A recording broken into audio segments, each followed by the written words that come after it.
ஜெபம் செய்வோம்.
செய்வோம்.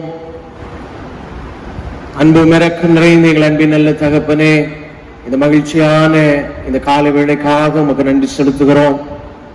இந்த மாதம் முழுவதும் நீர் நடத்தினீர். இந்த மாதத்தின் இந்த கடைசி ஞாயிற்றுக்கிழமைக்காக சோஸ்திரம். கர்த்தர் இந்த ஞாயிற்றுக்கிழமை ஆராதனையும் கர்த்தர் எங்களுக்கு ஆசீர்வதித்து தாரும். ஆரம்பம் முதல் முடி மட்டும் திவ்ய பிரசன்னம் ஆராதனை முழுவதும் நிறைந்திருக்க கர்த்தர் நீர் கிருபை செய்வீராக. பங்கு பெறுகிற அன்பு மக்கள் ஒவ்வொருவரையும் நீர் ஆசீர்வதியும். இயேசு கிறிஸ்துவின் வல்லமையுள்ள நாமத்தில் ஜெபிக்கிறோம் பிதாவே, ஆமென். ஆண்டவருடைய நாமத்துக்கு மகிமையாகவும் மாலை ஆராதனைக்கு ஆரம்பமாகவும் நாம் யாவரும் எழுந்து நின்று பாமாலை 22 1, 3, 4 கவிகள் நாம் பாடுவோம்.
முறையாக வாசிக்கும்படியாய் தெரிந்து கொள்ளப்பட்ட சங்கீதம் 71 சங்கீதம் 14 வசனம் முதல் 24 வசனம் வரை. நானோ எப்பொழுதும் நம்பிக்கை கொண்டிருந்து மென்மேலும் உம்மை துதிப்பேன்.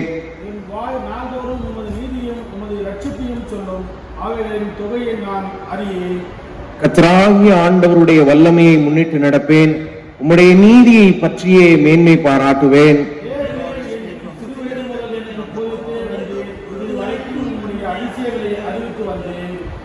இப்பொழுதும் தேவனே, இந்த சந்ததிக்கு உமது வல்லமையும் வரப்போகிற யாவருக்கும் உமது பராக்கிரமத்தையும் நான் அறிவிக்கும் அளவும் முதிர் வயதும் நரை மயிர் உள்ளவனாகும் வரைக்கும் என்னை கைவிடீராக.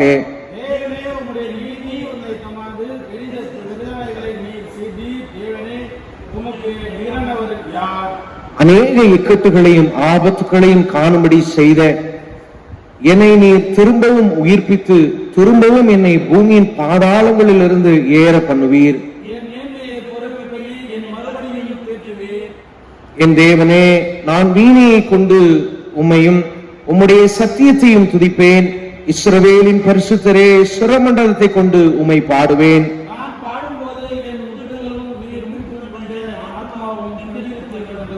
சேர்ந்து வாசிப்போம். எனக்கு பொல்லாப்பை தேடுகிறவர்கள் வெட்கி லட்சியம் அடைந்தபடியால் நாள்தோறும் என் நாவு உமது நீதியை கொண்டாடும்.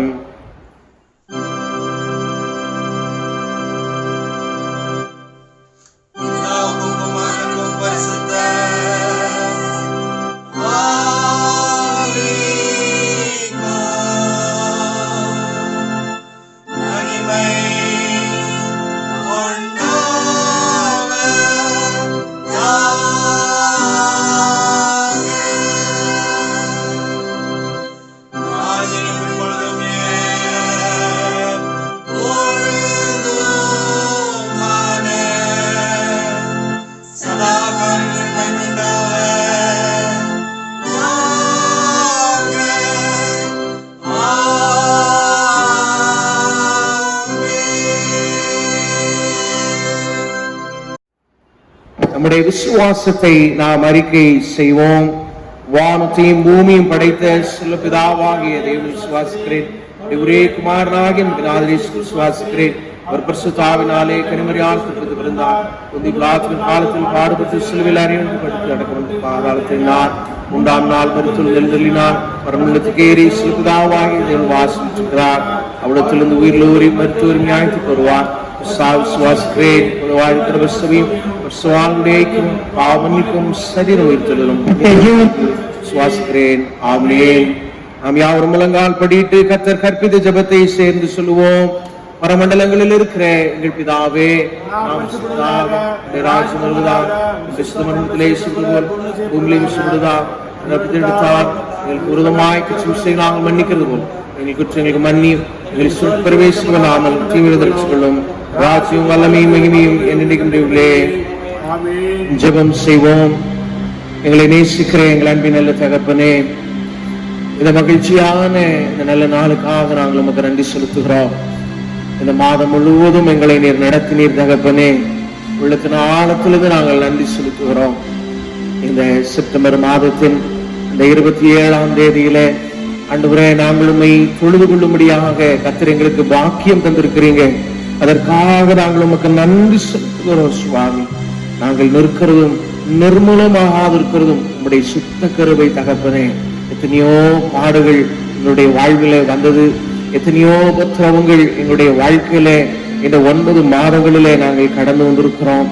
ஆண்டவரே, நாங்கள் நிர்மூலமாகாதபடிக்கு, நாங்கள் இந்த பூமியிலிருந்து அழிந்து போகாதபடிக்கு ஆண்டவர் எங்களுக்கு ஜீவன், சுகம், பலன், ஆரோக்கியத்தை கொடுத்து இந்த நாளிலேயும் தகப்பனே உம்முடைய பிள்ளைகளோடு இணைந்து விசுவாச மக்களோடு இணைந்து உம்மை துதிக்கும்படியாய் செய்தீரே தகப்பனே. உம்மை நன்றியோடு நாங்கள் உம்மை துதிக்கிறோம் தகப்பனே. உம்மை நன்றியோடு நாங்கள் உம்மை சோசரிக்கிறோம். எங்கள் மீது எவ்வளவு அன்பு கூர்ந்திருக்கிறீர், அதற்காக உமக்கு நன்றி செலுத்துகிறோம் தகப்பனே. துதித்தலே இன்பமும் ஏற்றதுமாய் இருக்கிறது என்று சொல்லியிருக்கிறது போல தாவீது சொல்லுகிறான், நான் நரை வயதுள்ளவனாகும் வரைக்கும் நான் ஆண்டவருக்கு பணி செய்யும்படியாய் ஆண்டவர் என்னை மீண்டும் என்னை உயிர்ப்பித்தார் என்று சொல்லுகிறபடினால் என் ஆண்டவரை நான் துதிப்பேன் என்று தாவீது சொல்லி இருக்கிறது போல சுவாமி, இந்த வேலையிலே பிள்ளைகளையும் கூட தகப்பனே ஆண்டவரே எங்களுக்கு ஜீவன், சுகம், பலன், ஆரோக்கியத்தை உம்முடைய நாமத்தை நாங்கள் மகிமைப்படுத்தும்படியாக எங்களுக்கு நீர் கொடுத்திருக்கிறீர். அதற்காக நாங்கள் உமக்கு நன்றி செலுத்துகிறோம் சுவாமி. என் ஜனங்களின் துதியை சொல்லி வருவார்கள் என்று சொல்லி இருக்கிறது போல ஆண்டவரே எங்களை நீர் உருவாக்கி இருப்பதன் நோக்கமே உம்முடைய நாமத்தை நாங்கள் மகிமைப்படுத்தும்படியாய் ஆவின் கனிகளினாலே ஆண்டவரே எங்களுடைய வாழ்வினாலே, எங்களுடைய சாட்சி நிறைந்த வாழ்வினாலே உம்முடைய நாமத்தை நாங்கள் வாழுகிற இடங்களிலே, நாங்கள் பணி செய்கிற இடங்களிலே, நாங்கள் தொழில் செய்கிற இடங்களிலே, பிள்ளைகள் படிக்கிற இடங்களிலே தேவனுடைய நாமம் எங்கள் நிமித்தமாய் மகிமைப்படும்படியாய் நீர் கிருபை தாரும் சுவாமி. சங்கீதக்காரன் அவ்விதமாகவே எழுதி வைத்திருக்கிறான், என் ஆண்டவர் எனக்கு இந்த சுகத்தை மீண்டும் கொடுத்தார், மீண்டும் என்னை உயிர்ப்பித்தார், நான் ஆண்டவரை பாடி துதிக்கும்படியாக என்று சொல்லி தகப்பனே இன்றைக்கும் எங்களுக்கு இந்த புதிய நாளை நீர் தந்திருக்கிறீர். இந்த நாளளவும் எங்களை பாதுகாத்திருக்கிறீர் ஆண்டவரே. நாங்கள் உமக்கு நன்றி செலுத்துகிறோம் சுவாமி.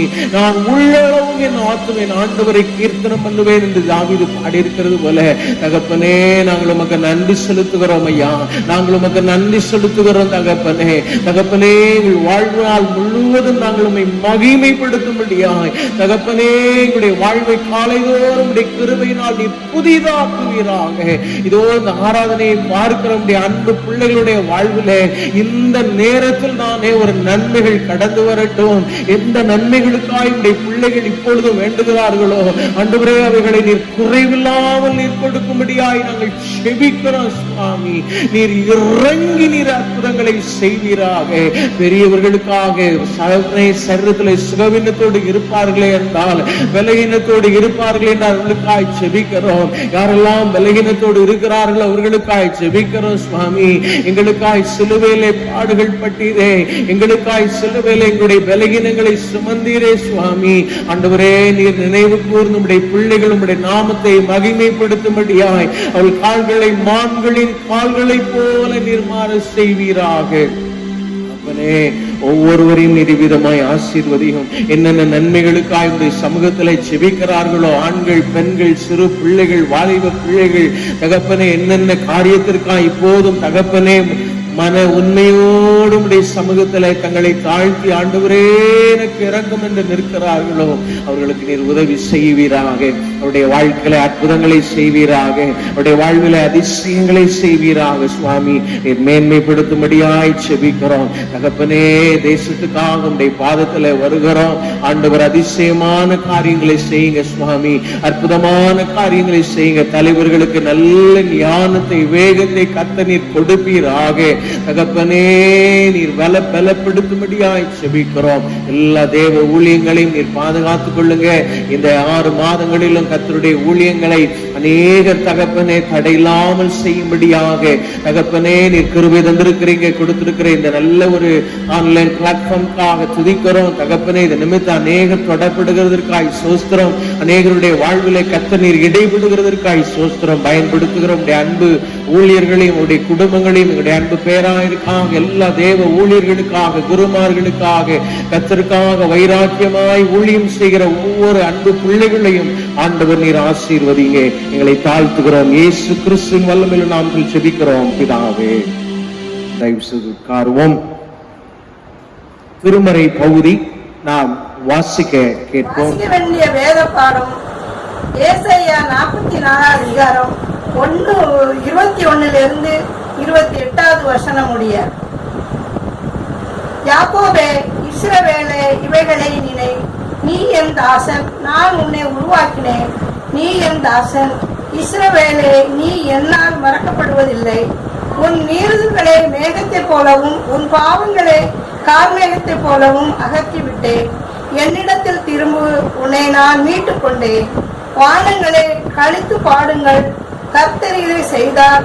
பூதலத்தின் தாழ்விடங்களே ஆர்ப்பரியுங்கள். பர்வதங்களே, காடுகளே, காட்டில் உள்ள சகல மரங்களே கெம்பீர முழக்கங்கள். கர்த்தர் யாக்கோபை மீட்டு இஸ்ரவேலில மகிமைப்படுகிறார். உன் மீட்பரும் தாயின் கற்பத்தில் உன்னை உருவாக்கினவருமான கர்த்தர் சொல்கிறதாவது, நானே எல்லாவற்றையும் செய்கிற கர்த்தர். நான் ஒருவராய் வானங்களை விரித்து நானே பூமியை பரப்பினவர். நான் கட்டுக்கதைக்காரரின் குறிகளை அபத்தமாக்கி குறி சொல்கிறவர்களை நீர்மூடராக்கி ஞானிகளை வெட்கப்படுத்தி அவர்கள் அறிவை பைத்தியமாக பண்ணுகிறவர். நான் என் ஊழியக்காரரின் வார்த்தையை நிலைப்படுத்தி என் ஸ்தானாதிபதிகளின் ஆலோசனையை நிறைவேற்றி குடியேறுவாய் என்று எருசலேமுக்கும் கட்டப்படுவீர்கள் என்று கர்த்தர் யூதாவின் பட்டணங்களுக்கும் சொல்லி அவைகளின் பாழான ஸ்தலங்களை எடுப்பிப்பவர். நான் ஆழத்தை நோக்கி வற்றிப்போ என்றும் உன் நதிகளை வெட்டாந்தரை ஆக்குவேன் என்றும் சொல்கிறவர். கோரேசை குறித்து அவன் என் மேய்ப்பன், அவன் எருசலேமை நோக்கி நீ கட்டப்படு என்றும் தேவாலயத்தை நோக்கி நீ அஸ்திபாரப்படு என்றும் சொல்லி எனக்கு பிரியமானதை எல்லாம் நிறைவேற்றுவான் என்று சொல்லுகிறவர். நான் வாசிக்க வேண்டிய வேத பாடகம் வாசித்தார். மீண்டும் ஆண்டவருடைய நாமத்திற்கு மகிமையாகவும் நம்மையும் நம்முடைய உள்ளத்தை செய்திக்கு ஆயத்தப்படுத்தும் வண்ணமாக கிறிஸ்து சபை பாமாலை 357 1, 2, 3 சரணங்கள் நாம் பாடுவோம்.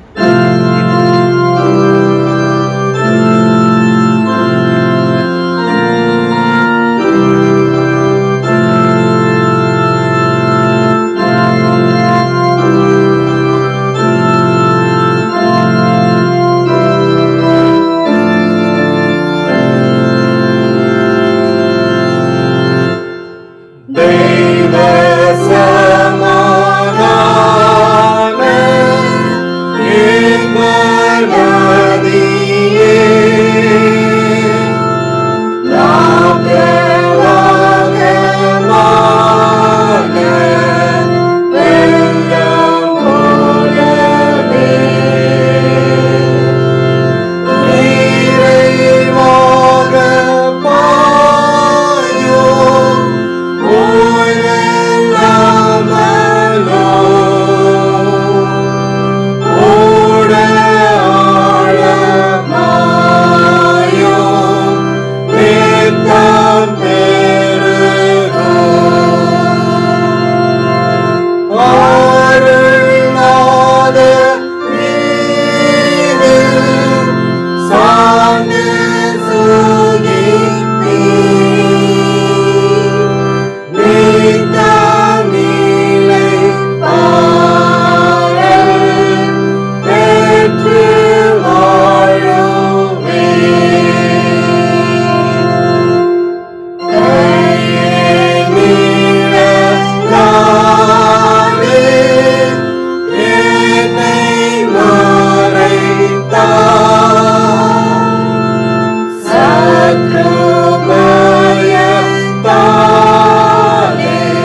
இந்த நல்ல நாளிலேயும் உங்கள் அனைவரையும் இயேசு கிறிஸ்துவின் இனிதான நாமத்தினாலே அன்போடு நான் வாழ்த்துகிறேன். இந்த ஞாயிற்றுக்கிழமை ஆராதனையிலும் கர்த்தருடைய வார்த்தையை பகிர்ந்து கொடுக்கும்படியாக திருநெல்வேலி மாவட்டத்திலே பாளையங்கோட்டை பகுதியிலே இருக்கிற தூய யோவான் மேல்நிலை பள்ளியிலே ஆசிரியராக பணியாற்றுகிற சகோதரர் சாம் அவர்கள் இந்த நல்ல நாளிலே நமது மத்தியிலே கர்த்தருடைய வார்த்தையை பகிர்ந்து கொள்ள இருக்கிறார்கள். நான் முன்னர் பணியாற்றின திருச்சபையிலே கன்வென்ஷன் கூட்டங்களிலேயும் கர்த்தருடைய வார்த்தையை பகிர்ந்து கொண்டிருக்கிறார்கள். ஒரு சிறந்த தெய்வ மனிதர், ஒரு ஆசிரியராக இருந்தும் கிடைக்கின்ற நேரங்கள் எல்லாவற்றையும் பயன்படுத்தி கர்த்தருக்கு ஊழியத்தை பல்வேறு இடங்களிலே செய்கிற ஒரு நல்ல ஒரு உன்னதமான தெய்வ ஊழியர் அவர்கள் இந்த நல்ல நாளிலே நமது மத்தியிலே கர்த்தருடைய வார்த்தைகளை பகிர்ந்து கொடுப்பார்கள். இந்த வார்த்தைகள் நமக்கு ஆசீர்வாதமாக இருக்க ஆண்டவர் நமக்கு அனுக்கிரகம் செய்வார். கிறிஸ்துவின் ஈடு இணையற்ற நாமத்தினாலே உங்கள் அனைவரையும் வாழ்த்துகிறேன். தேவனாகிய கர்த்தர் தாமே உங்கள் ஒவ்வொருவரையும் பேர் பேராய் குடும்பம் குடும்பமாய் ஆசீர்வதிப்பாராக. அம்பர்நாத் மெதடிஸ்ட் திருச்சபையின், அதுவும் தமிழ் திருச்சபையின் அன்பு பிள்ளைகளை இயேசுவின் என்ப நாமத்தினாலே வாழ்த்துகிறேன், வரவேற்கிறேன். இந்த நல்ல தருணத்தை கொடுத்த என் அன்பு ஆண்டவர் இயேசுவுக்கு உள்ளத்தின் ஆழத்திலிருந்து நான் நன்றியை தெரிவிக்கிறேன். அதே போல இந்த நாளிலும் உங்களோடு பேசும்படியாய் அழைத்து பயன்படுத்துகிற நம்முடைய போதக பிதா அவர்களுக்கு உள்ளத்தின் ஆழத்திலிருந்து நன்றி செலுத்துகிறேன். தேவன் தாமே அவரையும் அவர் குடும்பத்தாரையும் விசேஷ விதமாய் ஆசீர்வதிப்பாராக. அதே போல இதை பார்த்து கொண்டிருக்கிற அத்தனை குடும்பத்தினரையும் தேவன் தம்முடைய கரங்களை உங்கள் மீது வைத்து நிச்சயமாய் ஆசீர்வதிப்பாராக. இப்பொழுதும் நாம் வார்த்தை என்னும் வேளைக்குள்ளாய் கடந்து செல்ல போகிறோம். ஆகவே நாம் தலைகளை தாழ்த்தி இருந்த இடங்களிலே ஜெபம் செய்வோமா? எங்கள் அன்பு தகப்பனே, இந்த நல்ல வேளைக்காய் நன்றி செலுத்துகிறேன் ஐயா. என் தகப்பனே, இந்த மாதத்தினுடைய கடைசி ஞாயிற்றுக்கிழமையில நின்று கொண்டிருக்கிறோம். என் தகப்பனே, உடைய பிள்ளைகளை இம்மட்டுமாய் வழிநடத்தி வந்தீரே ஆண்டவரே. இந்த போராட்டமான இந்த கொரோனா வைரஸின் நிமித்தம் எத்தனையோ மக்கள் பாதிக்கப்பட்டிருக்கும் போதும் ஆண்டவரே, உடைய அன்பு குடும்பத்தார் ஒவ்வொருவரையும் நீர் தொட்டு ஆசீர்வதித்து பலப்படுத்தி காத்து கொண்டிருக்கிறீர். அதற்காய் நன்றி செலுத்துகிறேன் அப்பா. இப்பொழுது என் தகப்பனே, உம்முடைய பிள்ளைகளோடு நீர் பேசும். தகுதியற்ற மனிதன் உம்முடைய பிள்ளைகளுக்கு முன்பதாக நிற்கிறேன். என்னால் ஒன்றும் கூடாது என்று அறிந்திருக்கிறேன். என் இயேசுவால் எல்லாம் கூடும். ஆகவே என் தகப்பனே, நீர் உம்முடைய பிள்ளைகளோடு பேசுவீராக. ஆண்டவரே, உம்முடைய கரத்துல என்னை தாழ்த்தி கொடுக்கிறேன் அப்பா. என் தகப்பனே, நீர் பேசும், நாங்கள் கேட்கிறோம். இயேசுவின் என்ப நாமத்தினாலே வேண்டிக் கொள்கிறேன் நல்ல பிதாவே, ஆமென். இயேசுவின் இனிதான நாமத்தினாலே அன்பு தேவனுடைய பிள்ளைகள் ஒவ்வொருவரையும் மறுபடியுமாய் வாழ்த்துகிறேன். தேவனாகிய கர்த்தர் உங்களை நிச்சயமாய் ஆசீர்வதிப்பாராக. இந்த நாளில் கூட உங்களோடு நான் பேச எடுத்துக்கொண்ட வேத பகுதி ஏசாயா தீர்க்கதரிசன புத்தகம் 44ஆம் அதிகாரம் 21ஆம் வசனம். ஏசாயா 44:21. யாக்கோபே, இஸ்ரவேலே, இவைகளை நினை, நீ என் தாசன், நான் உன்னை உருவாக்கினேன். நீ என் தாசன் இஸ்ரவேலே, நீ என்னால் மறக்கப்படுவதில்லை. என் அன்பு தேவனுடைய பிள்ளைகளை, ஆண்டவர் நம்மை மறப்பதில்லையா? ஆண்டவர் நம்மை மறப்பதில்லையா? வேதம் அப்படித்தான் சொல்லுகிறது. ஒரு நாளும் வேதம் நம்மை ஏமாற்றாது, வேத வசனம் நமக்கு பொய் சொல்லாது. ஆண்டவர் நம்மை மறப்பதில்லையா?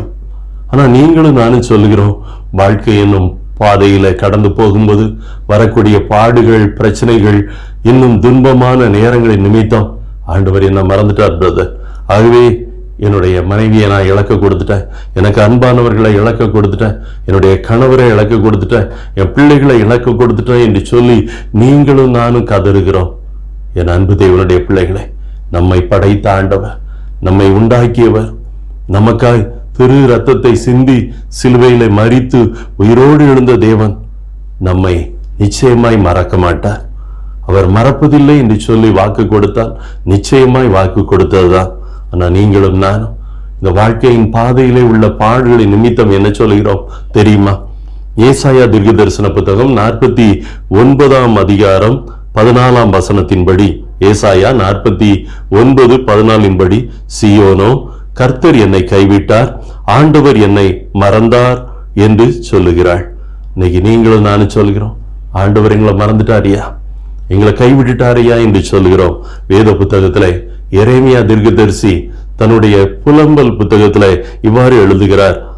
புலம்பல் 5:20 தேவரீர் என்றைக்கும் எங்களை மறந்து நெடுங்காலமாக எங்களை கைவிட்டிருப்பதன், ஆண்டவரே ரொம்ப நாள் எங்களை நீர் கைவிட்டுட்டீர் ஐயா என்று சொல்லி அங்கே புலம்பக்கூடிய ஒரு எரேமியா தீர்க்கதரிசியின் புலம்பலை பார்க்கிறோம். இன்னைக்கு நீங்களும் நான் அப்படி சொல்லி கொண்டிருந்தால் நம்மகிட்ட ஏதோ ஒரு காரியம் தேவன் எதிர்பார்க்கிறார் என்ற அர்த்தம். நாம் அவர் விரும்புகிறபடி இருந்துட்டா நிச்சயமா தேவன் என்ன செய்வார் தெரியுமா? நம்மை ஆசீர்வதிப்பார். நான் வாலிபனாய் இருந்த நாட்களிலே எப்பொழுது கர்த்தருக்கு என்று சொல்லி என்னை ஒப்பு கொடுத்தேனோ அதன் பிறகு சிறுவர் கூடுகையை சண்டே கிளாஸ் நடத்தினேன். அடுத்தபடியும் வாலிபர் கூடுகை நடத்தினேன்.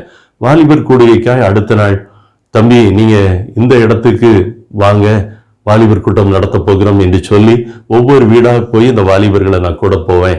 அப்போ ஒரு குறிப்பிட்ட தம்பி இருந்த வீட்டின் அருகே ஒரு சகோதரி வசித்து வந்தாங்க. அவங்களுக்கு ஒரு 50 வயது இருக்கும். பாருங்க, அவங்க சொன்னாங்க, தம்பி நீ இவனையும் கெடுக்க வந்துட்டியா, இயேசு நல்லவர்னு சொல்லி இவனையும் கூட்டு போய் கெடுக்க வந்தியா என்று சொல்லி கேட்டாங்க. ஏங்கா அப்படி சொல்றீங்கன்னு சொல்லும்போது அவங்க ஒரு காரியத்தை சொன்னாங்க. என்ன சொன்னாங்க தெரியுமா? தம்பி 45 வயது வரைக்கும் எனக்கு குழந்தை பாக்கியம் இல்லை, இனிமேல் எனக்கு கிடைக்காது என்று சொல்லி பாரு, நானும் என் கணவரும் சேர்ந்து இணைந்து ஒரு ஆம்பளை பிள்ளைய தத்தெடுத்து வளர்த்தோம். ஆனா அந்த பிள்ளையும் பாரு 2 வருஷம் எங்களோடு இருந்தது. திடீரென்று ஒரு நாள் காய்ச்சல் வந்தது. சில நாட்கள் அந்த காய்ச்சல் அடித்தது. அவனும் செத்து போனான். ஆகவே எனக்கு நான் இயேசுவை பிடிக்கலப்பா. ஆமா, அவருக்கு கண்ணு இல்லை, மனசு இல்லை. எனக்கு தான் என் வயிற்றுல ஒரு குழந்தை உண்டாக ஒரு பாக்கியம் இல்லைன்னா எடுத்து வளர்த்த அந்த பிள்ளையாவது எனக்கு அது நிலைச்சிருக்கலாமே, அதையும் விடலையே என்று சொல்லி அந்த சகோதரி வருத்தப்பட்டாங்க. என் அன்பு தேவனுடைய பிள்ளைகளை, வாழ்க்கையின் பாதைகளில பாடுகள் வரலாம், துக்கங்கள் வரலாம், துயரங்கள் வரலாம். ஆனாலும் ஆண்டவர் நம்மோடு இருக்கிறார். நம்ம இந்த ஸ்திரீயை போல, சீயோன் குமாரத்தியை போல நாம் சொல்வதற்கு ஆண்டவர் என்ன பதில் சொல்லுகிறார்? வேத புத்தகத்தில் நம்ம பார்க்கும்போது ஏசாயா தீர்க்கதரிசன புத்தகம் 49 அதிகாரம் 15 ஸ்திரீயானவள், ஏசாயா 49:15, ஸ்திரீயானவள் தன் கற்பத்தின் பிள்ளைக்கு இறங்காமல் தன் பாலகனை மறப்பாளோ? அவர்கள் மறந்தாலும் நான் உன்னை மறப்பதில்லை. ஆண்டவர் மறுபடியும் எழுதி வைத்திருக்கிறார். அதே ஏசாயாவை கொண்டு ஸ்திரீயானவள், அதாவது பெற்ற தாயானவள் தன் கற்பத்தின் பிள்ளைக்கு இரக்கம் செய்யாமல் தன் பிள்ளையை மறப்பாளோ அப்படின்னு சொன்ன ஆண்டவர் 2வது எழுதுகிறாள், தாய் மறக்காட்டாலும் அப்படி என்று சொன்ன தேவன் அவர்கள் மறந்தாலும், இங்க ப்ளூரல்ல வருது, அதாவது அவர்கள் என்பது தகப்பனையும் தாயையும் குறிக்கிறது. அவர்கள் மறந்தாலும் நான் உன்னை மறப்பதில்லை என்று எழுதி வைத்திருக்கிறார். அப்ப தாயும் மறக்கலாம், தகப்பனும் மறக்கலாம் வேதத்தின்படி. ஆனா அவங்க மறந்தாலும் நான் உன்னை மறப்பதில்லை. சங்கீத புத்தகங்களை எழுதின, அநேக சங்கீதங்களை எழுதின தாவீது 27 சங்கீதம் 10 சொல்லுகிறான், என் தகப்பனும் என் தாயும் என்னை கைவிட்டாலும் கர்த்தர் என்னை சேர்த்துக் கொள்வார். தாவீது ஏன் இந்த வசனத்தை எழுதி வைக்கணும்? சங்கீதம் 27:10, என் தகப்பனும் என் தாயும் என்னை கைவிட்டாலும் கர்த்தர் என்னை சேர்த்துக் கொள்வார். நமக்கு எல்லாருக்கும் இந்த சம்பவம் தெரியும். சாமுவேல் தீர்க்கதரிசி ஈசாயினுடைய வீட்டுக்கு வாரான். எதுக்கு வாரான்னா, அங்க சவுல ஆண்டவர் ராஜ்யபாரத்திலிருந்து தள்ளிவிட்டபடினாலே இஸ்ரவேலை ஆள புதிய ராஜாவை தேர்ந்தெடுக்கணும். அங்க வந்து பார்க்கும்போது தாவீதினுடைய அண்ணமாரி எல்லாம் அங்க இருக்கிறாங்க. அவங்களுடைய சரீர வளர்ச்சியை பார்த்து அவன் உள்ளத்துல யோசிக்கிறான், இவனைத்தான் ஆண்டவர் ராஜாவாக தேர்ந்தெடுக்க போகிறார் என்று சொல்லி. ஆனா ஆண்டவருடைய வார்த்தை சாமுவேல் தீர்க்கதரிசி வருகிறது, நீ முகத்தை பார்க்கிற, நான் இருதயத்தை பார்க்கிறேன், இவர்கள் அத்தனை பேருமே புறக்கணித்தேன் என்று சொல்லும்போது சாமுவேல் தீர்க்கதரிசி கேட்கிறான், உன் பிள்ளைகள் இவ்வளவுதானாப்பா என்று கேட்கும்போது அங்கே ஈசாய், அதாவது தாவீதினுடைய அப்பா சொல்லுகிறான், இன்னும் ஒருவன் இருக்கிறான், ஆடுகளை மேய்த்து கொண்டு இருக்கிறான், அவனை வரவழை என்று சொல்லும்போது தாவீது எப்பொழுது வந்தானோ அவனை இருதயத்திற்கு ஏற்றதாய் கண்ட ஆண்டவர் அவனை அபிஷேகம் பண்ண சொல்கிறார். சாமுவேல் தீர்க்கதரிசி அவனை அபிஷேகம் பண்ணுகிறார். பாருங்க, தாய் சொல்லியிருக்கலாம், எல்லா பிள்ளைகளையும் வைத்திருக்கிறோம், அவனுடைய அண்ணமார் அத்தனை பேரை வச்சிருக்கிறோம், இந்த கடைசி பிள்ளை தாவீதையும் கூட்டு வைங்க என்று சொல்லி தாய் மறந்து போனாள். தகப்பனாவது அவரும் மறந்து போனார், அவராது சொல்லியிருக்கலாம் அவனையும் சேர்ப்போம் என்று சொல்லி. கூட பிறந்த சகோதரர்களும் மறந்து போனார்கள். என் அன்பு தேவனுடைய பிள்ளைகளை, முழு குடும்பமும் தாவீதை மறந்து போனார்கள். ஆனால் உங்களையும் என்னையும் நினைத்து ஆசீர்வதிக்கிற தேவன் அங்கே தாவீதை மறக்கல. சகோதரர்கள் மத்தியில தாவீதை அழைத்து அத்தனை பேர் முன்பதாகவும் தாவீதை சாமுவேல் தீர்க்கதரிசி கொண்டு அபிஷேகம் பண்ணினார். என் அன்பு தேவனுடைய பிள்ளைகளை, அவர் மறப்பதற்கு அநீதி உள்ள தேவன் அல்ல. உங்களை என்னை அவர் நினைத்து கொண்டிருக்கிறாரா? உங்களை என்னை நினைத்து கொண்டிருக்கிறார். ஆகவே அவர் நிச்சயமாய் அவர் மறக்க மாட்டார். ஒருவேளை நீங்க கேட்கலாம், கேட்டுக்கொண்டிருக்கிற சகோதரிகள் நீங்கள் யோசிக்கலாம், நாங்க எங்க பிள்ளையை மறக்கிறது இல்லையா, நாங்க எங்க பிள்ளைகளை மறக்கவே மாட்டோம் என்று சொல்லி நீங்க உள்ளத்தின் ஆழத்துல எண்ணலாம். ஆனா வேதவசனம் சொல்கிறது, ஒரு ஸ்திரீயானவள், அதாவது தாயானவள் தன் பிள்ளையை மறப்பாள். எப்போ மறப்பாளாம்? முதலாவதாக 1 ராஜாக்கள் புத்தகம் 3ஆம் அதிகாரம் 19ஆம் வசனத்தை நான் வாசிக்கிறேன். 1 ராஜாக்களுடைய புத்தகம் 3ஆம் அதிகாரம் 19ஆம் வசனம். ராத்திரி தூக்கத்திலே இந்த ஸ்திரீ தன் பிள்ளையின் மேல் புரண்டு படுத்ததினால் அது செத்து போயிற்று. அப்போ ஒரு சகோதரி அல்லது ஒரு பிள்ளையை பெற்ற ஒரு பெண் எப்போ மறக்கிறாள் தெரியுமா? தூக்கத்துல மறந்து போய் விடுகிறாள். இங்க நமக்கு தெரியும், ராஜாவுக்கு முன்னால 2 பெண்கள் வந்து நிற்கிறாங்க. அவங்களுடைய வாழ்க்கை கேடுபாடு உள்ள பெண்கள் தான். அவங்க சொல்றாங்க, அதுல ஒருத்தி சொல்லுகிறா, புகார் கொடுக்க வந்த அந்த பெண் சொல்கிறாள், நாங்க 2 பேருமே 3 நாள் இடைவெளியில ஆண் பிள்ளையை பெற்றோம், ஒரு ஆண் பிள்ளையை பெற்றோம் ஐயா. நாங்க 2 பேரும் ஒரே வீட்டுல தான் இருக்கிறோம். ஆனா பாருங்க, இவள் இரவிலே தான் பிள்ளை மேல புரண்டு படுத்தனால அந்த பிள்ளை செத்து போயிட்டு, அவ ராத்திரி அந்த பிள்ளையை தூக்கி ஏன் மார்பிலை கிடத்திட்டு அவ உயிரோடு இருக்கிற என் பிள்ளையை எடுத்து அவ பக்கத்துல கிடத்தி கொண்டாள். அடுத்த நாள் காலையில எந்திரிச்சு அந்த பிள்ளைக்கு நான் பால் கொடுக்க வேண்டும் என்று பார்க்கும்போது அது என் பிள்ளை இல்லை என்று சொல்லி கண்டேன். அவட்ட கேட்கும்போது அதுதான் உன் பிள்ளை என்று சாதிக்கிறாள். ஐயா, எங்களுக்கு நீங்க தான் ஒரு நீதி செய்ய வேண்டும் என்று சொல்லி வந்தாள். நமக்கு தெரியும், உயிரோடு இருக்கிற பிள்ளையை பிளந்து போடுங்கள் என்று ராஜா தன்னுடைய சேவர்களுக்கு கட்டளையிடும் போது உயிருள்ள அந்த பிள்ளையின் தாய், ஐயா அவளிடத்திலே அந்த பிள்ளை இருக்கட்டும் என்று சொல்லும் போது பாருங்க, இதுதான் உண்மையான பெண் என்று சொல்லி கண்டுபிடிக்கிறான். ஆனா மற்றவள் என்ன சொன்னா தெரியுமா? அந்த பிள்ளைய 2ஆ பிளந்து போடுங்க. இதனாலதான் ராஜா கண்டு கொண்டான், இவள் தான் உண்மையான தாய் என்று சொல்லி. அப்போ ஒரு பெண், ஒரு ஸ்திரீயானவள் எப்பொழுது மறக்கிறாள்? தன்னுடைய பிள்ளையை தூக்கத்துல மறந்து போகிறாள். 2வது, ஒரு தாய் தன்னுடைய பிள்ளையை எப்பொழுது மறப்பாள்? ஆதியாமத்தின் புத்தகம் 21ஆம் அதிகாரம் 15ஆம் 16ஆம் வசனத்தை நான் வாசிக்கிறேன். ஆதியாமத்தின் புத்தகம் 21ஆம் அதிகாரம் 15ஆம் 16ஆம் வசனம். துருத்தியில் இருந்த தண்ணீர் செலவழிந்த பின்பு அவள் பிள்ளையை ஒரு செடியின் கீழே விட்டு, பிள்ளை சாகிறதை நான் பார்க்க மாட்டேன் என்று எதிராக அம்பு பாயும் தூரத்திலே போய் உட்கார்ந்து சத்தமிட்டு அழுதாள். என் அன்பு தேவனுடைய பிள்ளைகளே, இங்கே ஆகார் இஸ்மவேலோடு வனாந்திரமான இடத்துல கடந்து போகிறாள். அவ கையில இருந்த துருத்தியில் இருந்த தண்ணீர் அவ்வளவும் செலவழிந்து போயிற்று.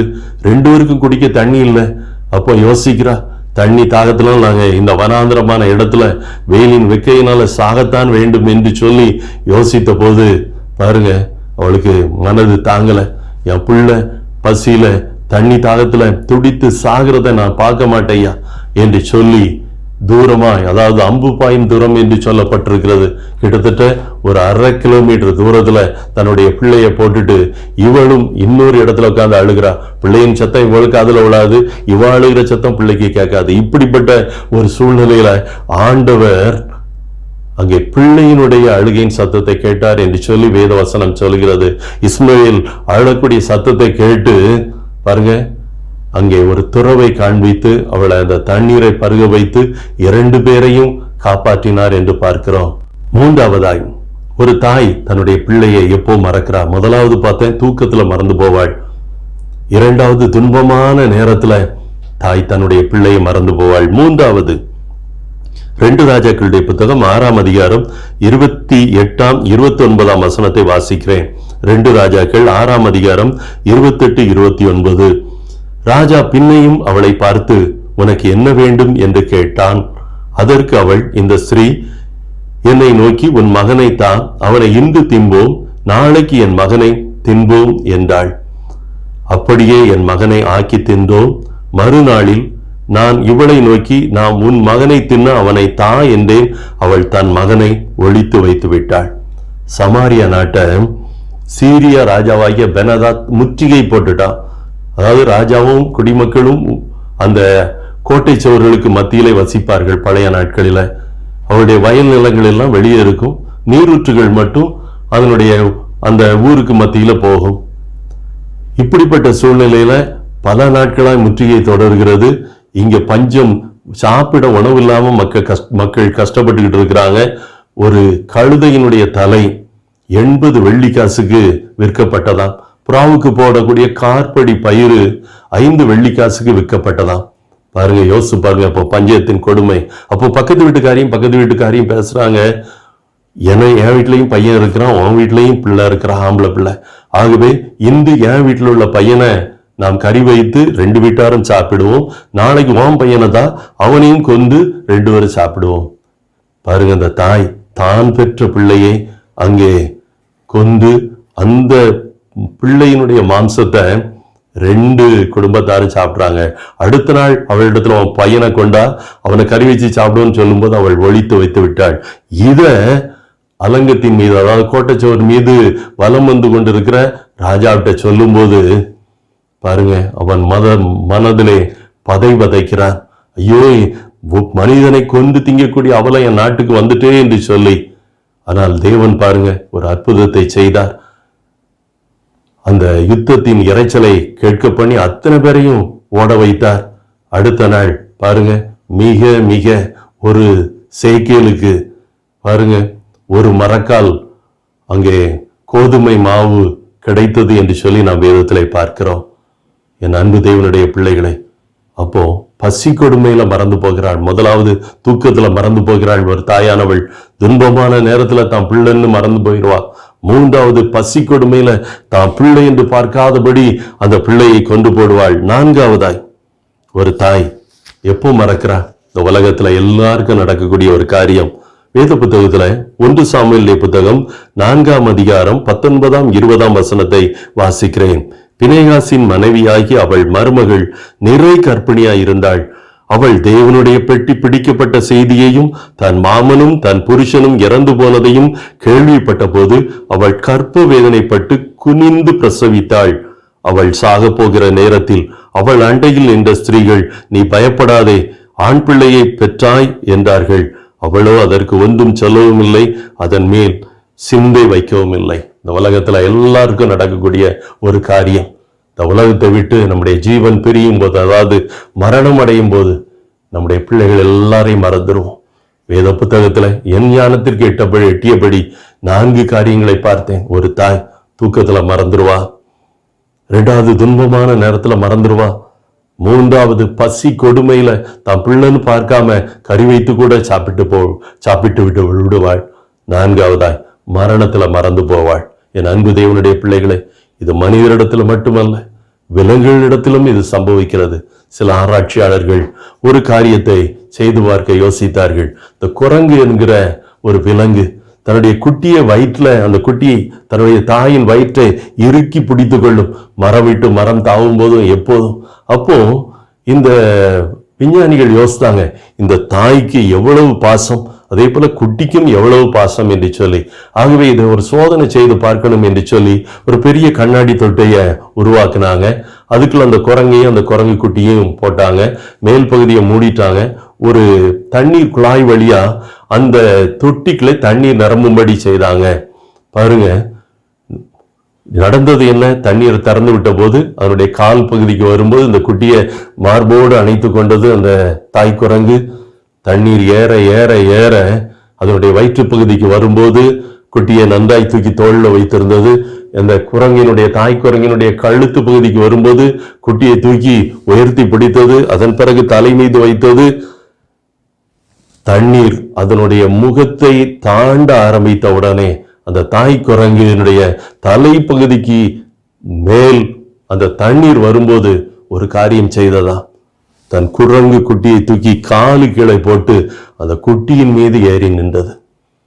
என் அன்பு தேவனுடைய பிள்ளைகளை, ஒரு பெற்ற தாய் மட்டுமல்ல, ஒரு குரங்கு, ஒரு மிருகங்கள் கூட தனக்குன்னு ஆபத்து வரும்போது தன்னுடைய குழந்தையை அல்லது தன்னுடைய குட்டியை கொல்ல விரும்புகிறது. என் அன்பு தேவனுடைய பிள்ளைகளை, எந்த சூழ்நிலையானாலும் சரி, உங்களையும் என்னையும் தேவன் கைவிடவே மாட்டார். உங்களையும் என்னையும் ஆண்டவர் கைவிடவே மாட்டார். என் அன்பு தேவனுடைய பிள்ளைகளை, ஆகவே அவர் எழுதி வைத்தார். ஏசாயா 49:15 ஸ்திரியானவள் தன் கற்பத்தின் பிள்ளைக்கு இறங்காமல் தன் பாலகனை மறப்பாளோ? அவர்கள் மறந்தாலும் நான் உன்னை மறப்பதில்லை என்று சொல்லி எழுதி வைத்தார். என் அன்பு தேவனுடைய பிள்ளைகளை, அப்போ ஒரு தாய் மறப்பா, தகப்பனும் மறந்து போவாங்க. ஆண்டவர் நிச்சயமாய் ஒரு நாளும் மறக்க மாட்டார். என் அன்பு தேவனுடைய பிள்ளைகளை, அவர் மறக்காதவர் தான். உங்களையும் என்னையும் மறக்காதவர் அவர். ஆகவே இந்த வசனத்தினுடைய பிரசங்க வாக்கியத்தை மறுபடியும் உங்களுக்கு சொல்லுகிறேன். யாரை மறக்க மாட்டேன் என்று சொல்லி அங்கே எழுதி வைத்திருக்கப்பட்டிருக்கிறது. ஏசாயா 44:21 சொல்கிறது, யாக்கோபே, இஸ்ரவேலே, இவைகளை நினை, நீ என் தாசன், நான் உன்னை உருவாக்கினேன். நீ என் தாசன் இஸ்ரவேலே, நீ என்னால் மறக்கப்படுவதில்லை. கடைசியாய் முதல்ல யாக்கோபே, இஸ்ரவேலே என்று சொன்ன தேவன் கடைசியாய் சொல்லுகிறார், இஸ்ரவேலே, நீ என்னால் மறக்கப்படுவதில்லை. அப்போ இன்னைக்கு நீங்களும் நானும் யாரா இருக்க வேண்டும்? இஸ்ரவேலா இருக்க வேண்டும். யாக்கோபு யார்? இஸ்ரவேல் யார்? ரெண்டு பேரும் ஒண்ணுதான். முதலாவது அவன் யாக்கோபு என்று அழைக்கப்பட்ட மனிதன்தான் பின்னாளிலே இஸ்ரவேல் என்று அழைக்கப்படுகிறான்.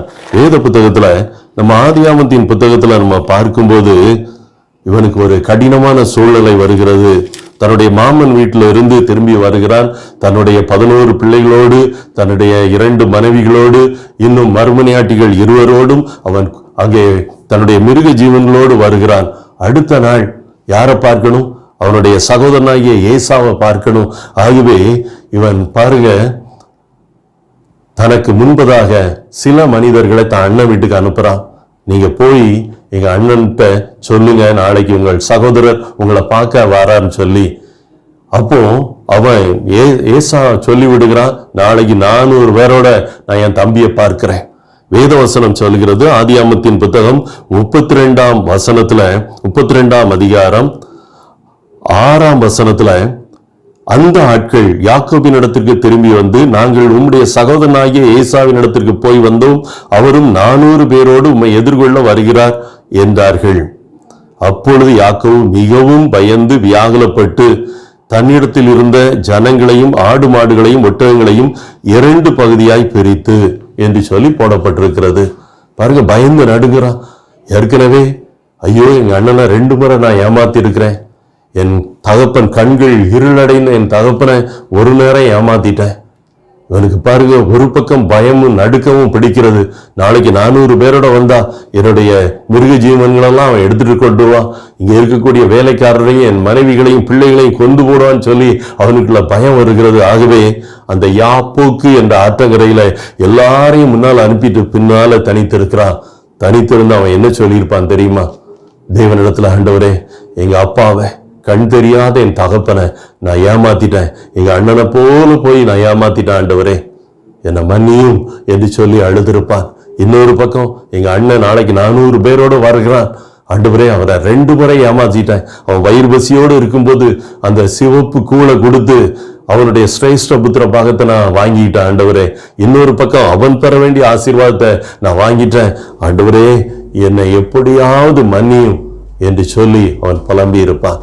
என் அன்பு தேவனுடைய பிள்ளைகளை, நீங்களும் நானும் இதே போலதான் புலம்ப வேண்டும். இந்த நாட்களிலே நாம் செய்த பாவங்களையும் அக்கிரமங்களையும் தேவனுடைய சமூகத்துல கண்ணீரோடு நாம் சொல்லும் போது, அங்க பாருங்க, இரவு முழுவதும் அங்கே தேவனானவரோடு போராடி கொண்டு இருக்கிறான். அவர் சொல்லுகிறார், நீ தேவனோடும் மனிதனோடும் போராடி மேற்கொண்டாயே என்று சொல்லும் போது, உன் பேர் என்னன்னு கேட்கிறார். அப்போ அவன் சொல்லுகிறான் யாக்கோபு என்று சொல்லுகிறான். அப்போ ஆண்டவர் சொல்லுகிறார், இனி உன் பெயர் யாக்கோபு என்று சொல்லப்படாமல் இஸ்ரவேல் என்று அழைக்கப்படும் என்று சொல்லி, என் அன்பு தேவனுடைய பிள்ளைகளை, இன்னைக்கு நீங்களும் நான் ஆண்டவருடைய பிள்ளைகளா இருந்தால் நிச்சயமாய் ஆண்டவர் என்ன செய்வார் தெரியுமா? உங்களுக்கும் எனக்கும் அவர் சொல்வார், நீ என்னால் மறக்கப்படுவதில்லை. நீ இஸ்ரவேலா மாறிட்டப்பா, நீ யாக்கோபா இல்லை, உன்னுடைய பழைய வாழ்க்கை இல்லை, நீ ஒரு புதிய வாழ்க்கைக்குள்ள வந்துட்ட. ஆகவே நான் உன்னை ஆசீர்வதிப்பேன், இன்னொரு பக்கம் உன்னை நான் மறக்க மாட்டேன் என்று சொல்வார். என் அன்பு தேவனுடைய பிள்ளைகளை, தேவன் நிச்சயமாய் இதை உங்களுக்கு செய்வார். நடந்த ஒரு சம்பவத்தை நான் உங்களோடு பேசி முடிக்க விரும்புகிறேன். என் அன்பு தேவனுடைய பிள்ளைகளை, இப்போ ஒரு எலெக்ஷன் நடந்து முடிந்தது. அதாவது பார்லிமெண்ட் எலெக்ஷன் முடிந்தது. அதற்கு முந்தைய பார்லிமெண்ட் எலெக்ஷன், அதாவது 2014ஆம் ஆண்டு நம்முடைய இந்தியா முழுவதும் பார்லிமெண்ட் எலெக்ஷன் நடந்தது. அப்படி அந்த பார்லிமெண்ட் எலெக்ஷன் நடக்கும்போது தமிழகத்தில் ஏப்ரல் மாதம் 24ஆம் தேதி ஓட்டு போடும்படியாய் மக்களுக்கு சொல்லப்பட்டிருந்தது. ஆனா பாளையங்கோட்டையில் இருந்த ஒரு ஆசிரியர், அவருக்கு இங்க உள்ள எல்லாருக்குமே அதுக்கு முந்தின நாள் டியூட்டியில ஜாயின் பண்ணணும். அந்த ஆசிரியரும் அவருடைய மனைவிக்கும் டியூட்டி போட்டிருந்தாங்க. அது 23/4/2014ஆம் தேதி அவங்க டியூட்டியில இருக்கணும். அடுத்த நாள் எலெக்ஷன் பூத்துல அவங்க கட்டாயம் இருக்கணும். ஆகவே 2 பேருக்கு ஆர்டர் வந்தது. அந்த ஆர்டரை வாங்கி பார்க்கும்போது கணவனுக்கும் மனைவிக்கும், அவங்க 2 பேரும் வேற வேற பள்ளியில வேலை பார்த்தாங்க. ஆனா போட்ட இடம் என்ன தெரியுமா? ஒரே இடம். எந்த இடம்னா சகோதரர் டிஜிஎஸ் பிறந்த ஊர் அருகிலே உள்ள வீர கேரளம்புதூர். அதாவது சகோதரர் டிஜிஎஸ் தினகரன் பிறந்து வளர்ந்ததெல்லாம் சுரண்டை என்கிற பகுதி, அதற்கு முந்திய ஊர் வீர கேரளம்புதூர். பாருங்க, இந்த 2 இடத்துல இந்த 2 பேருக்கும் அங்க அந்த டியூட்டி கொடுக்கப்பட்டது. அந்த மனைவியானவள் காலையிலே தன்னுடைய டியூட்டியை பெரும்படியா போயிட்டாங்க. இந்த மனிதர் பாருங்க, மத்தியானம் ஒரு 12 மணிக்கு, ஏன்னா இவருக்கு ஒரு அங்க பிந்தி போனா கூட போதும். ஆகவே இவர் என்ன செய்தார், மத்தியானம் ஒரு 12 மணிக்கு கிளம்பி கிட்டத்தட்ட மத்தியானம் 1 மணி அளவிலே அந்த வீர கேரளம்புதூருக்கு போனார். அப்போ அவர் யோசித்தார், என்னுடைய மனைவிக்கும் இதே ஊர்ல தானே, ஒருவேளை இந்த ஓட்டு பெட்டிகளை எடுக்கிறதுக்கு ராத்திரி வந்தாங்கன்னா அவளுடைய பூத்தை எதுன்னு பார்த்துட்டா நல்லா இருக்குமே என்று சொல்லி இந்த மனிதர் என்ன யோசித்தார், தன் மனைவியினுடைய வாக்கு கொடுக்கக்கூடிய இடம் எங்க இருக்கு என்று சொல்லி பார்க்கணும்னு சொல்லி அந்த பூத்தை நோக்கி போகணும்னு சொல்லி யோசித்தார். இவர் பைக்ல வந்தவர் அந்த ஊரை தாண்டிட்டார், வீர கேரளம்புதூரை தாண்டிட்டார். தாண்டின இந்த மனிதர் யோசித்தார், ஊரை தாண்டிட்டோமே, ஆகவே மறுபடியும் ஊர்ல எந்த இடத்துல தன்னுடைய மனைவியினுடைய பூத் இருக்கிறது என்று சொல்லி பார்க்கணும் என்று சொல்லி ரோட்டை விட்டு இறங்கி மண் சாலையில சென்று கொண்டிருந்தார். இதே நேரத்துல சுரண்டையிலிருந்து ஒரு சைலோ கார் வேகமாக வந்தது. அந்த கார் பாருங்க, இந்த மனிதர் முன்னோக்கி போய் கொண்டிருந்த அவருடைய பின்பகுதியில, அவருடைய பைக்ல தான் போனார், அந்த பைக்கினுடைய பின்பகுதியில மோதியதால் இந்த மனிதர் பாருங்க தூக்கி எறியப்பட்டார். பைக் அப்படியே அந்த சைலோ காருக்கு அடியில போயிட்டு இந்த மனிதர் 20 அடி தூக்கி எறியப்பட்டு ஒரு வயல்காட்டில போய் விழுந்தார். இப்படி அந்த வயல்காட்டில போய் விழுந்த அந்த மனிதருக்கு தலையில பெரிய வெட்டுக்காயம், கை கால்கள் எல்லாவற்றிலும் காயம், உடம்பு முழுதும் ரத்தத்துல நனைந்திருந்தார். பாருங்க, அந்த ஆக்சிடென்ட் நடந்த இடத்து பக்கத்துல தான் அந்த வீர கேரளம்புதூருடைய போலீஸ் ஸ்டேஷன். இந்த சத்தம் கேட்டு அந்த போலீஸ் ஓடி வந்தார்கள். காயம்பட்டு கிடக்கிற அந்த மனிதரை பார்த்தாங்க. அப்போ அவர் சற்று சுய நினைவோடு இருக்கிறார். அப்போ சொல்லியிருக்காரு, நான் எலெக்ஷன் டியூட்டிக்கு வந்திருக்கிறேன், என் மனைவி இங்குள்ள ஒரு பூத்துல தான் அவங்க டியூட்டியில இருக்கிறாங்க என்று சொல்லி. ஆகவே இப்படி சொல்லி கொண்டிருக்கும் போதே அவர் மயங்கி போனார். ஆகவே காயங்களை பார்த்த அந்த நபர்கள் 108க்கு போன் அடித்து பாருங்க ஆம்புலன்ஸை வர வைத்தாங்க. அந்த ஆம்புலன்ஸ்ல அந்த மனிதரை தூக்கி கொண்டு எங்க போனாங்கன்னா தென்காசி அருகில் இருக்கிறது தென்காசி அரசு மருத்துவமனைக்கு கொண்டு போனாங்க. அங்குள்ள மருத்துவர்கள் பார்த்துட்டு காயங்கள்லாம் பெரியதா இருக்கிறது, ஆகவே நாங்க பார்க்க முடியாது, ஹைகிரவுண்டு கொண்டு போங்க, பாளையங்கோட்டை கொண்டு போங்க என்று சொல்லி, ஆகவே இந்த மனிதரை மறுபடியும் 108 அந்த ஆம்புலன்ஸ்ல ஏற்றி ஹைகிரவுண்டு கொண்டு போனாங்க. அந்த ஹைகிரவுண்ட்ல உள்ள டாக்டர்ஸ் சொன்னாங்க, இன்னைக்கு நாங்க பார்க்க மிக கஷ்டம். ஏன்னா இப்ப சாயங்காலம் ஆயிற்று, டியூட்டி டாக்டர்ஸ் மட்டும்தான் இருப்பாங்க. நாளைய தினம் ரெகுலரா வரக்கூடியவங்களுக்கு எல்லாம் எலெக்ஷன் ஓட்டு போட அனுமதி உண்டு, ஆகவே வரமாட்டாங்க. நீங்க டீச்சர்ஸா இருக்கிறபடினால நீங்க விரும்பினா ஏதாவது பிரைவேட் ஆஸ்பத்திரிக்கு கொண்டு போங்க என்று சொல்லும்போது பாளையங்கோட்டையில் இருக்கிற பெல் ஆஸ்பத்திரியில் அந்த மனிதரை சேர்த்தாங்க. இந்த ஆக்சிடென்ட் நடந்த போது அநேகர் அவரை பார்த்தாங்க. சிலர் வாட்ஸ்அப்ல செய்தி கொடுத்தாங்க, இந்த ஆசிரியர் சாக கூடிய நிலைமையில இருக்கிறார், ஆகவே நீங்க கட்டாயம் அவருக்காக பிரேயர் பண்ணுங்க என்று சொல்லி அநேகர் மெசேஜ் கொடுக்க, சிலர் சாகும் தருவாயில் இருக்கிறார் இந்த பள்ளி ஆசிரியர் என்று சொல்லி தங்களுடைய நண்பர்கள் எல்லாருக்கும் அனுப்புறாங்க. என் அன்பு தேவனுடைய பிள்ளைகளை, அந்த மனிதர் அந்த பெல் ஆஸ்பத்திரிக்கு வந்தவர் இரவு 10 வரைக்கும் அவர் கண் விழிக்கவில்லை, அப்படியே மயங்க நிலைமையில் தான் இருந்தார். டாக்டர்ஸும் ஹோப் சொல்லல, ஆனா அவருக்குரிய டெஸ்டுகள் எல்லாம் நடந்து கொண்டிருந்தது, முதலுதவிகள் எல்லாம் நடந்து கொண்டிருந்தது, எக்ஸ்ரே இன்னும் சகல காரியங்களும் நடந்து கொண்டிருந்தது. இரவு ஒரு 10:30 மணி இருக்கும். இந்த மனிதர் கண் விழித்து பார்த்தார். கண் விழித்து பார்க்கும்போது நான் எங்கே இருக்கிறேன் என்று சொல்லும்போது அவங்க எல்லாம் சொன்னாங்க, இப்படி உங்களுக்கு பின்னால வந்து ஒரு கார் உங்க பைக்ல மோதினதுனால நீங்க இப்படி காயம்பட்டு இருக்கீங்கன்னு சொல்லி. பாருங்க, குடும்பத்தாருக்கு ஒரு பக்கம் மகிழ்ச்சி, இன்னொரு பக்கம் ஐயோ இந்த மனிதன் இப்படி வேதனைப்பட்டு விட்டானே என்று சொல்லி அவங்களுக்கு ஒரே கண்ணீர். என் அன்பு தேவனுடைய பிள்ளைகளே, அந்த மனிதர் தேவ கிருபையினாலே சுகம் பெற்றார், பலனடைந்தார். எந்த 23ஆம் தேதி ஆக்சிடென்ட் ஆச்சோ அடுத்த 23ஆம் தேதி ஒரு ஆலயத்திலிருந்து அழைப்பு வந்தது, ஐயா இன்று எங்களுடைய ஆலயத்துல கன்வென்ஷன் பேச வர முடியுமா என்று சொல்லி அங்கே பிரசங்கம் பண்ண போனார். என் அன்பு தேவனுடைய பிள்ளைகளை, அந்த மனிதரை தேவன் கிருபையாய் காத்து கொண்டார். அந்த மனிதர் உயிரோடு இருக்கிறார். அந்த மனிதர் வேற யாரும் இல்லை, நான் தான். இந்த ஆக்சிடென்ட்ல மாட்டின மனிதன் நான் தான். என் தேவன் என்னை பாதுகாத்தார். காரணம் என்ன தெரியுமா? என் தேவன் இடத்துல என்னை ஒப்பு கொடுத்திருந்தேன். என் தேவனிடத்துல என்னை ஒப்பு கொடுத்திருந்தேன். அதன் நிமித்தம் தேவன் என்னை காப்பாற்றினார். என் அன்பு தேவனுடைய பிள்ளைகளை, உங்களையும் காப்பாற்றுவார். என்னை காப்பாற்றிய தேவன் உங்களையும் காப்பாற்றுவார். அவர் உங்களையும் என்னையும் மறக்க மாட்டார். பொல்லாத மனிதனாய் இருந்த என்னை கூட அவருடைய பிள்ளையாய் நான் இருந்தபடியினாலே தேவன் காப்பாற்றினார். என் அன்பு தேவனுடைய பிள்ளைகளை, தலைகளை தாழ்த்துவோமா, ஜெபம் செய்து முடிப்போம். எங்கள் அன்பு தகப்பனே, இந்த நல்ல வேளைக்காய் நன்றி செலுத்துகிறேன் அப்பா. உம்முடைய ஈடு இணையற்ற கிருபை வார்த்தைகளை கேட்ட ஒவ்வொரு மீதும் இறங்குவதாக உம்முடைய பிள்ளைகள் ஒவ்வொருவரையும் இஸ்ரவேலாய் மாற்று ராஜா, யாக்கோபாய் அல்ல. நாங்கள் மனம் திரும்பிய பிள்ளைகளாய், உம்முடைய கிருபை பெற்ற பிள்ளைகளாய், ஆண்டவரே எங்கள் வாழ்க்கையை 2ஆய் பிரித்தவர்களாய், ஆண்டவரே கர்த்தராகிய இயேசுவை ஏற்றுக்கொள்வதற்கு முன், ஏற்றுக்கொண்டதற்கு பின் என்று சொல்லி, ஆண்டவரே நீர் யாக்கோபினுடைய முன் வாழ்க்கையை மாற்றி அவரை இஸ்ரவேல் என்று சொல்லி உம்முடைய சொந்த ஜனமாய் மாற்றிய தேவன் இப்பொழுதும் உம்முடைய பிள்ளைகளை உம்முடைய பிள்ளைகளாய் மாற்றுவீராக. இந்த ஓய்வு நாளிலும் உம்முடைய ஆணிப்பாய் இந்த கரங்கள் உம்முடைய பிள்ளைகள் மீது இறங்கும்படியாய் ஜெபிக்கிறேன். உம்முடைய பிள்ளைகளை தொடும்படியாய் ஜெபிக்கிறேன். உம்முடைய ஆசீர்வாதம் கடந்து வரும்படியாய் ஜெபிக்கிறேன். ஒவ்வொருவரையும் தொட்டுவிடும் அப்பா, ஒவ்வொருவரையும் ஆசீர்வதித்து விடும். என்ன பலவீனத்தோடு என்ன சுகவீனத்தோடு இருந்தாலும் அற்புதங்களை செய்யும். இந்த கொரோனா வைரஸ் நிமித்தம் ஒருவரும் பாதிக்கப்படாதபடி செய்யும். கிருபையும் சமாதானமும் சந்தோஷமும் உடைய பிள்ளைகளிலே உண்டாகும்படியாய் ஜெபிக்கிறேன். ஆச்சரியமாய் அற்புதமாய் நீர் வழி நடத்துவீராக ராஜா. உடைய மாறாத கிருபை உடைய பிள்ளைகளை தொடவே தொடடு ராஜா.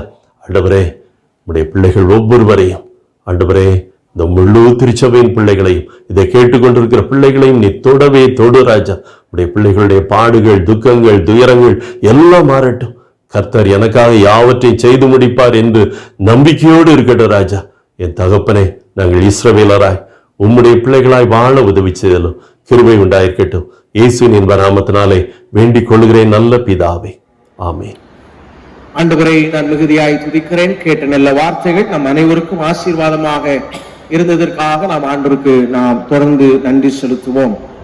பிறந்த நாள் மற்றும் திருமண நாள் அறிவிப்புகள்: 28ஆம் தேதி திரு டி குணசேகர், 29ஆம் தேதி திரு டேனியல் ஞான பிரகாசம், 30ஆம் தேதி திரு ஏசுதாஸ் சர்க்கனம் டேவிட், செல்வி ரூபி ஸ்டெஃபீனா எட்வர்ட் பதலாப்பூர், 1ஆம் தேதி திருமதி சுரேகா மெல்வின், 2ஆம் தேதி திருமதி மணி லிவிங்ஸ்டன் ஜோசப், 3ஆம் தேதி திரு ஜார்ஜ் ஜோசப், செல்வன் நேதன் தனசேகரன் பதலாப்பூர் இவர்களுக்காக நாம் இருந்த இடத்திலே தலைதாழ்த்தி நாம் ஜெபம் செய்வோம். அன்பு இரக்கம் நிறைந்த எங்கள் அன்பின் நல்ல தகப்பனே, இந்த வாரத்திலேயும் தங்களுடைய பிறந்தநாளை ஆசிரிக்கிற இந்த அன்பு பிள்ளைகளுடைய பெயர்களை வாசிக்க கேட்டிய சுவாமி, இதோ உடைய பிள்ளைகள் புதிய ஒரு ஆண்டுக்குள் பிரவேசிக்கிறாங்க. ஆண்டவரே, ஒரு நம்பிக்கையோடு ஒரு எதிர்பார்ப்போடு உடைய பிள்ளைகள் பிரவேசிக்கிற அந்த நேரத்தில் ஆண்டவரே, நீர் உடைய பிள்ளைகளுடைய எதிர்பார்ப்பை, அவருடைய மன விருப்பங்களை, ஆண்டவரே அவருடைய உள்ளத்தின் வாஞ்சைகளை நீர் நிறைவேற்றி கொடுக்கும்படியாய் நாங்கள் ஜெபிக்கிறோம். நாங்கள் எங்கு செல்லுவோம் சுவாமி? ரட்சிப்பு உம்முடைய கருத்தில் அல்லவா இருக்கிறது என்று வேதத்தில் எழுதப்பட்டிருக்கிறது போல உம்முடைய பிள்ளைகளாகிய நாங்கள் எங்கு செல்லுவோம்? ஜீவ வார்த்தைகள் உம்மிடத்தில் அல்லவா உண்டு, ஜீவ தண்ணீர் உம்மிடத்திலிருந்து அல்லவா புறப்படுகிறது. தகப்பனே, உடைய பிள்ளைகளுக்குரிய வழிகளை எல்லாம் இந்த புதிய மாதத்துல வருடத்துல நீர் காண்பியும். அவர்கள் நடக்க வேண்டிய வழியை அவர்கள் மீது கண்ணை வைத்து நீர் ஆலோசனை சொல்லும் சுவாமி. அவர்கள் நீதியின் பாதையிலே நடத்தப்படட்டும். உடைய நீதியின் வலதுகரம் அவர்களை தாங்குகிறதை இந்த புதிய வருடத்தில் அவர்கள் உணரட்டும் சுவாமி. அவர்களை இயேசுவின் நாமத்தினாலே நாங்கள் ஆசீர்வதிக்கிறோம். நல்ல சாட்சிகளை கேட்க கிருபை தாரும். இயேசு கிறிஸ்துவின் வல்லமையிலே நாமத்தில் ஜெபிக்கிறோம் பிதாவே, ஆமென். மீண்டும் ஆண்டவருடைய நாமத்துக்கு மகிமையாகும். நம்மையும் நம்முடைய காணிக்கைகளை படைக்கும்படியாக கீர்த்தனை 70 1, 4, 6 சரணங்கள் நாம் பாடுவோம்.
இருந்த இடத்துல தலை தாழ்த்தி காணிக்கைக்காக ஜெபிப்போம்.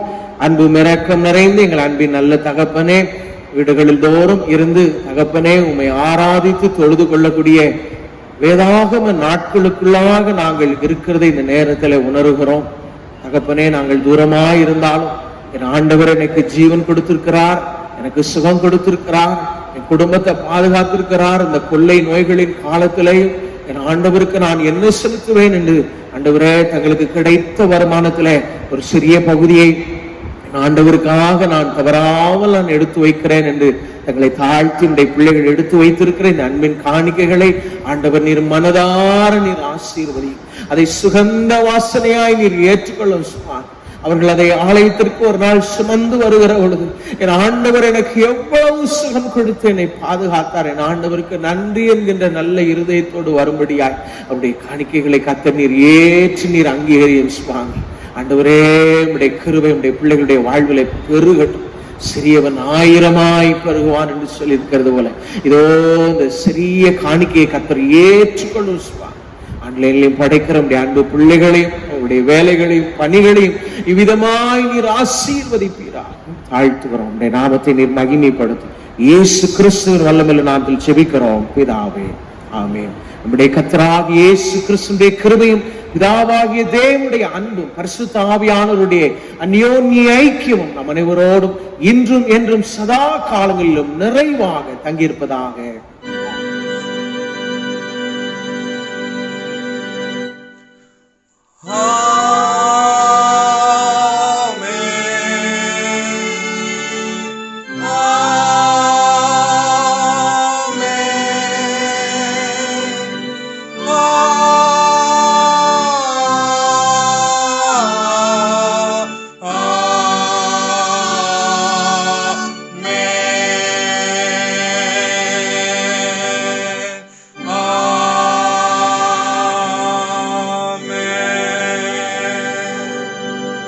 நிறைவு கீதமாக மங்களகவி 3 நாம் பாடுவோம்.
கர்த்தர் உங்களோடு இருப்பாராக.